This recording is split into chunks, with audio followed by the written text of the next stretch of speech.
नमस्कार, लखनऊ समाचार फटाफट में आप सभी लखनऊ उत्तर प्रदेश के दर्शकों का स्वागत है। अपने जिले की खबरों के लिए चैनल को सब्सक्राइब कर लें और बेल आइकन को दबाकर नोटिफिकेशन को ऑन कर लें ताकि आपके जिले की खबरें मिले आपको सबसे पहले। और हाँ, कमेंट बॉक्स में अपने जिले का नाम जरूर लिखें ताकि हम आपके जिले से जुड़ी खबरें दे सकें। तो आइए देखते हैं लखनऊ सहित उत्तर प्रदेश के सभी प्रमुख जिलों के समाचार फटाफट। जब समय हो कम तो खबरें हो फटाफट, खबरें सभी आपके काम की। खबर फटाफट में आज के हेडलाइंस। उत्तर प्रदेश के सभी श्रमिकों की सुरक्षित घर वापसी हमारी प्रतिबद्धता, योगी आदित्यनाथ। मुख्यमंत्री योगी आदित्यनाथ ने कहा है कि दूसरे प्रदेशों में उत्तर प्रदेश के जो भी श्रमिक और कामगार हैं, उनकी सुरक्षित घर वापसी हमारी प्रतिबद्धता है। यह सिलसिला मार्च के अंतिम हफ्ते से ही जारी है। सभी श्रमिकों की घर वापसी तक यह सिलसिला जारी रहेगा। उम्मीद है कि हर श्रमिक शीघ्र ही सुरक्षित अपने घर पहुंच जाएंगे। लखनऊ स्थित अपने सरकारी आवास पर अफसरों संघ बैठक में मुख्यमंत्री योगी आदित्यनाथ ने कहा कि हमने दूसरे राज्यों की सरकारों से अपने प्रदेश के श्रमिकों और कामगारों की जनपद वार सूची उपलब्ध करवाने को कहा है। राज्यों से सूची मिलते ही हम अपने प्रदेशों के लोगों को लाने की तुरंत व्यवस्था कर रहे हैं। मुख्यमंत्री योगी ने बताया कि अभी तक दूसरे प्रदेशों से प्रवासी श्रमिकों कामगारों को लेकर 37 रेलगाड़ियां आ चुकी हैं, जिसमें 30,000 से अधिक प्रवासी आए हैं। गौतम बुद्ध नगर में मिले 10 नए केस, 3,072 हुई संक्रमितों की संख्या। उत्तर प्रदेश में भी कोरोना मरीजों की संख्या में इजाफा होता जा रहा है। गौतम बुद्ध नगर में 10, अलीगढ़ में 3, झांसी में 3, फिरोजाबाद में 2, हाथरस में 2, सिद्धार्थनगर में 1, बिजनौर में 1 और कोरोना संक्रमित मिला है। इसके बाद प्रदेश में संक्रमितों की संख्या 3,072 हो गई है, जिसमें से 1,832 सक्रिय हैं। वहीं 1,080 लोग पूरी तरह ठीक हो चुके हैं। मऊ व आजमगढ़ ऐसे जिले बने हैं जहां एक भी एक्टिव मरीज नहीं है, जबकि चित्रकूट नया जिला है जहां 3 मरीज सामने आए हैं। उत्तर प्रदेश में कोरोना वायरस से जुड़ा हर अपडेट। उत्तर प्रदेश में बुधवार को कोरोना संक्रमण के कुल 128 नए मामले सामने आए थे। प्रदेश में बुधवार तक मिले संक्रमित लोगों की संख्या बढ़कर 3,048 हो गई थी। वहीं मऊ व आजमगढ़ ऐसे जिले बने हैं जहां एक भी एक्टिव मरीज नहीं है, जबकि चित्रकूट नया जिला है जहां 3 मरीज सामने आए हैं। गौतम बुद्ध नगर में गुरुवार को 10 नए कोरोना संक्रमित मिले। जिले में अब कुल मरीजों की संख्या 202 हो गई है। फिरोजाबाद में गुरुवार को 2 और कोरोना संक्रमित मिले। अब जिले में संक्रमितों की संख्या 170 पहुंच गई है। ठीक होने वालों की संख्या 67 हो गई है। बांदा में कोरोना संक्रमित 2 और लोगों की रिपोर्ट पॉजिटिव आई है। बांदा जिले में संक्रमितों की संख्या 21 पहुंच गई है। वहीं बांदा में कोरोना के सक्रिय केस 16 हैं। जालौन जिले में एक और कोरोना संक्रमित मिला है। जालौन जिले में अब कोरोना संक्रमितों की संख्या 10 हो गई है। बिजनौर जिले में करीब एक सप्ताह बाद कोरोना से संक्रमित एक और व्यक्ति मिला है। सिद्धार्थनगर जिले में एक और कोरोना पॉजिटिव मिला है। अब जिले में कुल कोरोना पॉजिटिव मरीजों की संख्या 18 हो गई है। झांसी जिले में 3 और कोरोना पॉजिटिव मरीज मिले हैं। अब झांसी में कोरोना मरीजों की संख्या बढ़कर 18 हो गई है। पुलिस कर्मचारियों में कोरोना होने का यह पहला मामला सामने आया है। अलीगढ़ के पुराने शहर के हॉटस्पॉट उस्मानपुरा के 3 मरीज गुरुवार सुबह कोरोना पॉजिटिव पाए गए हैं। अलीगढ़ में अब संक्रमित मिले मरीजों की संख्या 53 हो गई है और 11 मरीज स्वस्थ हो गए हैं। अभी 40 मरीज सक्रिय हैं। डीएम ने एक बार फिर जनता से अपील की है कि लोग लॉकडाउन का पालन करें, सोशल डिस्टेंसिंग बनाकर रहें व अपने घर में रहें, सुरक्षित रहें। हाथरस में 2 और कोरोना संक्रमित मिले। अब जिले में कोरोना के 5 सक्रिय मामले हैं। मानवता की सेवा करने वाले नमन के पात्र पीएम मोदी। प्रधानमंत्री नरेंद्र मोदी ने कोविड-19 वैश्विक महामारी के कारण दुनिया में पैदा हुए उथल-पुथल और निराशा के बीच भगवान बुद्ध की सीख को पहले से भी अधिक प्रासंगिक बताते हुए गुरुवार को कहा कि थक कर रुक जाना कोई विकल्प नहीं होता और विजय के लिए निरंतर प्रयास जरूरी है। वीडियो कॉन्फ्रेंसिंग के जरिए देश को संबोधित करते हुए प्रधानमंत्री ने कहा कि मानवता की सेवा करने वाले नमन के पात्र हैं। प्रधानमंत्री मोदी ने अपने संबोधन में कहा कि इस बार परिस्थितियां अलग हैं। दुनिया मुश्किल समय से गुजर रही है। आपके बीच आना मेरा सौभाग्य होता है, लेकिन मौजूदा स्थिति इसकी इजाजत नहीं देती है। बुद्ध के कदम पर चलकर भारत आज दुनिया की मदद कर रहा है, फिर चाहे वो देश हो या विदेश में। इस दौरान लाभ हानि को नहीं देखा जा रहा है। प्रधानमंत्री ने कहा कि भारत बिना किसी स्वार्थ के दुनिया के साथ खड़ा है। दिल्ली से पहली विशेष ट्रेन 1,200 प्रवासी श्रमिकों को लेकर रात 8 बजे रवाना। कोरोना वायरस वैश्विक महामारी की वजह से लागू किए गए देश व्यापी लॉकडाउन के बीच राष्ट्रीय राजधानी से पहली विशेष ट्रेन करीब 1200 प्रवासी श्रमिकों को लेकर गुरुवार रात 8 बजे उनके गृह राज्य मध्य प्रदेश रवाना होगी। ये श्रमिक बंद की वजह से यहाँ फंसे हुए हैं। एक अधिकारी ने बताया कि दिल्ली के आश्रय गृहों में रह रहे मध्य प्रदेश के करीब 1200 प्रवासी श्रमिकों को लेकर यह ट्रेन उनके गृह राज्य रवाना होगी। अधिकारी ने बताया कि दिल्ली में फंसे बिहार और उत्तर प्रदेश के वैसे प्रवासी श्रमिक जो अपने घर लौटने की इच्छा रखते हैं, उन्हें गृह राज्य भेजने के लिए दिल्ली सरकार इन दोनों राज्यों की सरकार से भी बातचीत कर रही है।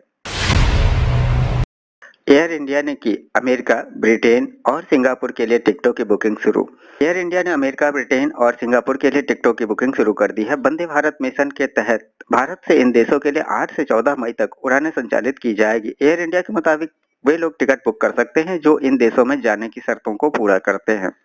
एयर इंडिया के विशेष विमानों में वही यात्री टिकट बुक करा सकते हैं जो अंतर्राष्ट्रीय उड़ानें बंद होने से पहले भारत आए थे और बाद में यहीं फंस गए। 1 मई को केंद्रीय गृह मंत्रालय की ओर से जारी आदेश के मुताबिक एयर इंडिया ने यह सेवाएं शुरू करने की घोषणा की है।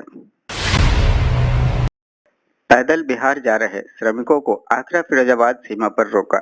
लॉकडाउन के कारण दूसरे शहरों में फंसे श्रमिकों के लिए केंद्र सरकार की ओर से स्पेशल ट्रेनें चलाई जा रही हैं। राज्य सरकारें उनको घर तक पहुंचाने के लिए रोडवेज बसें चलवा रही है। इन सब के बीच पैदल घर जाने वाले श्रमिकों का काफिला भी थम नहीं रहा है। गुरुवार को आगरा फिरोजाबाद जिले के टूंडला सीमा पर सैकड़ों श्रमिक पहुंच गए। हैरत की बात यह है कि ये श्रमिक कई जिलों की सीमा को पार कर यहां तक पहुंच गए। अपने परिवार के साथ बिहार जा रहे इन श्रमिकों को पुलिस ने सीमा पर ही रोक दिया गया। इन श्रमिकों को समझाने का प्रयास किया जा रहा है। कोरोना संक्रमण मुक्त हुए मैनपुरी में वायरस ने फिर दी दस्तक। एक और संक्रमित मिला। कोरोना संक्रमण मुक्त हुए मैनपुरी जिले में वायरस ने फिर दस्तक दे दी है। गुरुवार को एक और युवक की जांच कोरोना रिपोर्ट पॉजिटिव आई है। उसे सामुदायिक स्वास्थ्य केंद्र सीएचसी भोगांव स्थित आइसोलेशन वार्ड में भर्ती कराया गया है। जिले में अब कोरोना संक्रमितों की संख्या फिर से 2 हो गई है। युवक की मां, भाई और बहन को भोगांव के क्वारंटीन सेंटर में रखा गया है। इनके सैंपल जांच को भेजे गए हैं। महिला आईएएस की गाड़ी पर हुआ पथराव। उत्तर प्रदेश के गोरखपुर जिले के सहजनवा क्षेत्र में बुधवार रात एक हैरान कर देने वाला मामला सामने आया। दरअसल सोशल मीडिया पर प्रशासन द्वारा क्वारंटीन किए गए लोगों को सुविधाएं न मिलने का एक वीडियो वायरल हुआ था। इसका संज्ञान लेते हुए ज्वाइंट मजिस्ट्रेट अनुज मल्लिक टीम के साथ क्वारंटीन सेंटर पहुंची। यहां पहुंचते ही ज्वाइंट मजिस्ट्रेट और पुलिस की गाड़ी पर ग्रामीण और क्वारंटीन लोगों ने पथराव शुरू कर दिया। इस मामले में एक शख्स को हिरासत में भी ले लिया गया है। मुख्यमंत्री योगी आदित्यनाथ ने बुद्ध पूर्णिमा पर बौद्ध भिक्षुकों से की बात, दी शुभकामनाएं। उत्तर प्रदेश के मुख्यमंत्री योगी आदित्यनाथ ने बुद्ध पूर्णिमा के अवसर पर वीडियो कॉन्फ्रेंसिंग के जरिए बौद्ध भिक्षुओं से बात की और उन्हें बुद्ध पूर्णिमा की बधाई दी। कानपुर लॉकडाउन के बीच राहत भरी खबर, 1 सप्ताह में 2 लाख श्रमिक काम पर लौटेंगे। कानपुर में औद्योगिक इकाइयों के संचालन की अनुमति मिलने से 1 हफ्ते भर में करीब 2 लाख श्रमिक और कर्मचारी काम पर लौट आएंगे। फिलहाल 30,000 से अधिक कर्मचारी व श्रमिक विभिन्न औद्योगिक इकाइयों में काम कर रहे हैं। 17 मई को जब लॉकडाउन खत्म होगा तो करीब 2.5 लाख लोग औद्योगिक क्षेत्रों में काम कर रहे होंगे। करीब 1.5 महीने से जारी लॉकडाउन के बीच यह राहत बड़ी खबर है। प्रदेश सरकार ने चमड़ा छोड़कर बाकी सभी तरह की औद्योगिक इकाइयों को चलने के लिए सशर्त मंजूरी दे दी है। हफ्ते भर में सभी औद्योगिक इकाइयां चालू हो जाएंगी। इन इकाइयों के चलने से फिलहाल शहर के खाली बैठे कामगारों के सामने से रोजगार का संकट खत्म होगा। हालांकि सभी औद्योगिक इकाइयां 50% से ज्यादा कामगारों से काम नहीं ले सकेंगी।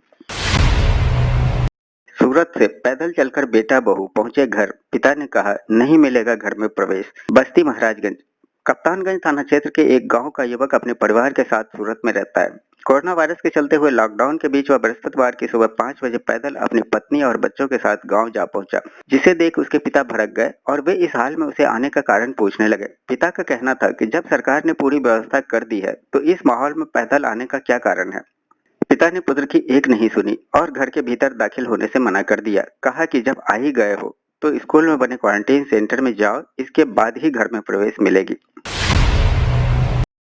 उत्तर प्रदेश के कई शहरों में दूसरे राज्यों में फंसे मजदूरों को स्पेशल ट्रेन और बसों से घर पहुंचाया गया। उत्तर प्रदेश के कई शहरों में दूसरे राज्यों से फंसे मजदूर गुरुवार को स्पेशल ट्रेन और बसों से वापस आ गए। बस स्टॉप और रेलवे स्टेशनों पर वापस आने वाले यात्रियों की थर्मल स्क्रीनिंग की गई। कन्नौज जिले में स्पेशल ट्रेन 1200 यात्रियों को लेकर पहुंची। यात्रियों ने बताया कि उनसे अहमदाबाद में किराया वसूला गया।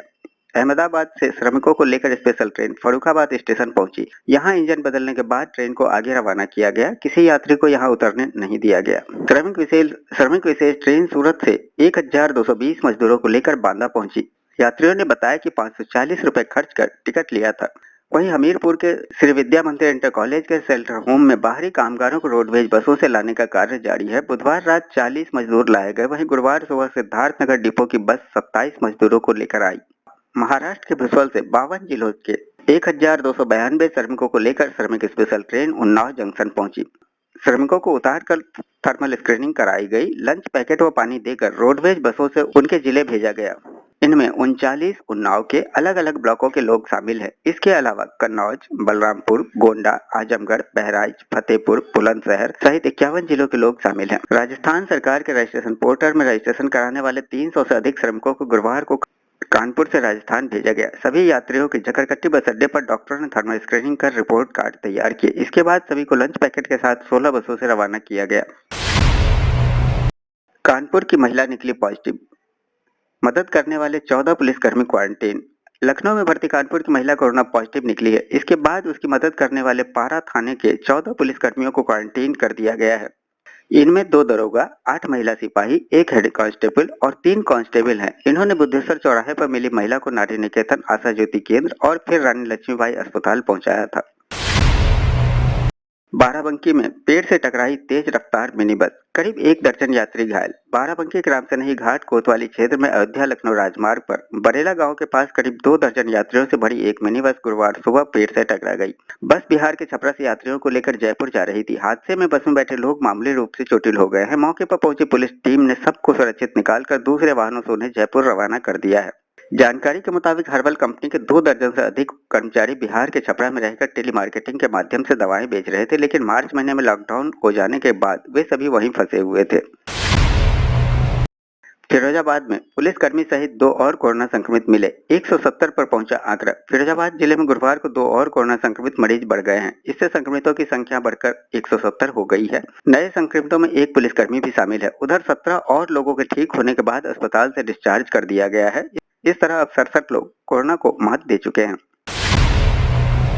लॉकडाउन में नहीं लेनी पड़ेगी प्रशासन से इजाजत, कर सकते हैं शुरुआत। गोरखपुर शहर के उद्योगपतियों के लिए राहत भरी खबर है। अब किसी भी उद्योग को चलाने के लिए प्रशासन से अनुमति लेने की जरूरत नहीं है। उद्योगपति स्व घोषणा पत्र देकर उनके उद्योग को शुरू कर सकते हैं। गीडा के उद्योग को चलाने के लिए यह पत्र सीईओ गीडा और गोरखपुर इंडस्ट्रियल एस्टेट और गोरखपुर इंडस्ट्रियल एरिया के उद्योगों को चलाने के लिए यह पत्र उपायुक्त उद्योग को दिया जा सकता है।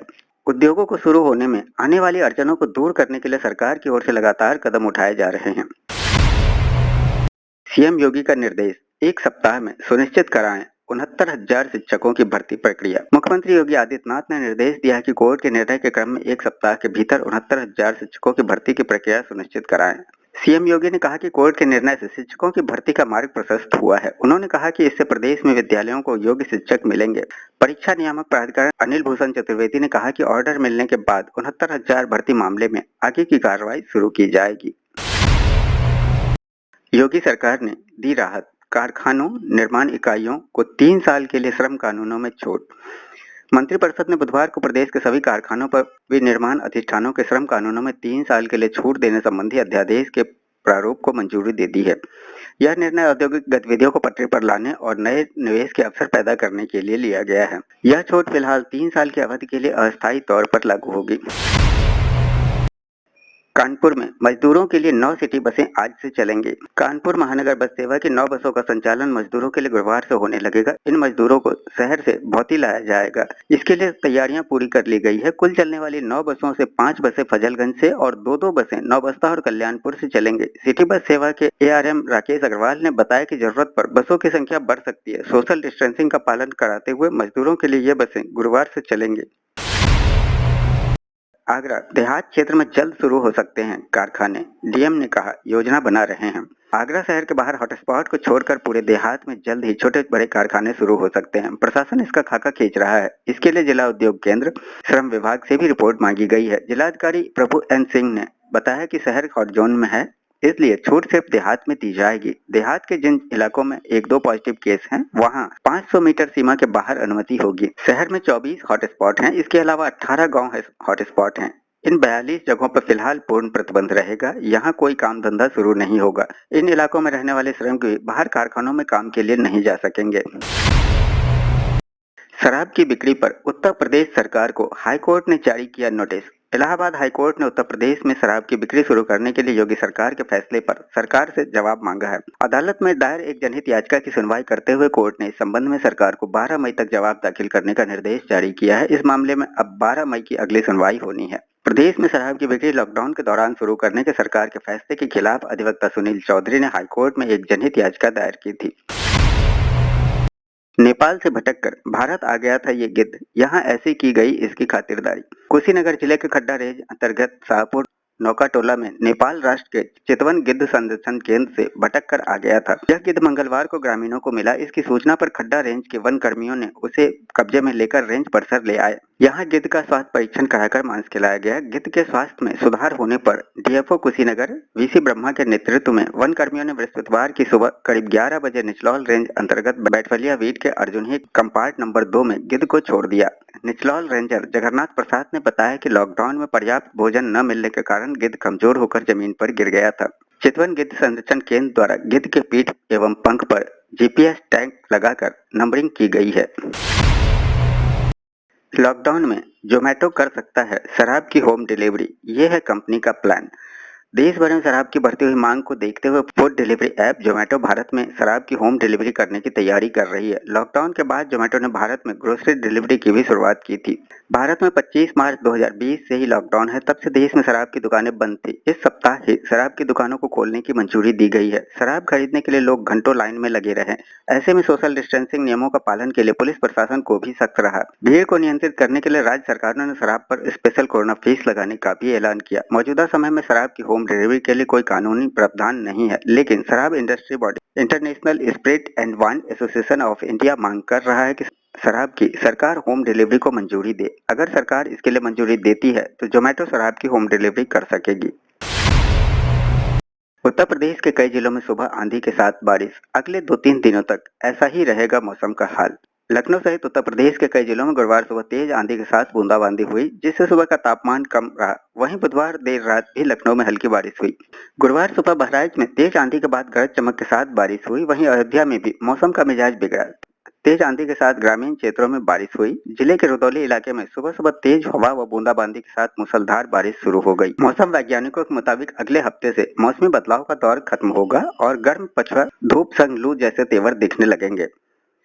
उधर गोरखपुर में भी तेज गर्जन के साथ आसमान में छाए बादल, मौसम हुआ सुहाना। मौसम ने बृहस्पतिवार को फिर से करवट ले ली है। सुबह चिलचिलाती धूप और गर्मी के बाद तेज हवाओं के साथ आंधी शुरू हो गई। अचानक आसमान में काले काले बादल छा गए। बारिश नहीं हुई, लेकिन धूप पूरी तरह खत्म हो गई। साथ ही रह रहकर बादलों की तेज गर्जना भी सुनाई देने लगी। कुछ ही देर में हवाओं में भी ठंडक आ गई, रफ्तार भी बढ़ गई। हालांकि गहरे काले बादलों को देखकर लग रहा था कि बारिश हो सकती है। इससे पहले तेज गर्जन के साथ मंगलवार को झूमकर बारिश भी हुई थी। मौसम विशेषज्ञ कैलाश पांडे ने बताया कि पिछले कुछ समय से पश्चिमी विक्षोभ और चक्रवर्ती हवाओं की वजह से पूर्वोत्तर भारत में गरज के साथ बारिश हो रही है। उत्तराखंड से लेकर पूर्वी उत्तर प्रदेश तक एक सिस्टम बना हुआ है। इस वजह से बृहस्पतिवार को गोरखपुर एवं आसपास हल्की बूंदाबांदी की संभावना है। तो ये था लखनऊ व उत्तर प्रदेश के सभी प्रमुख जिलों से खबरें फटाफट। वीडियो को लाइक व शेयर करना न भूलें ताकि आपके जिले से जुड़ी सभी लोगों तक उत्तर प्रदेश की खबरें फटाफट पहुंच सके। फिर मिलते हैं अगले वीडियो में, तब तक के लिए जय हिंद, जय भारत।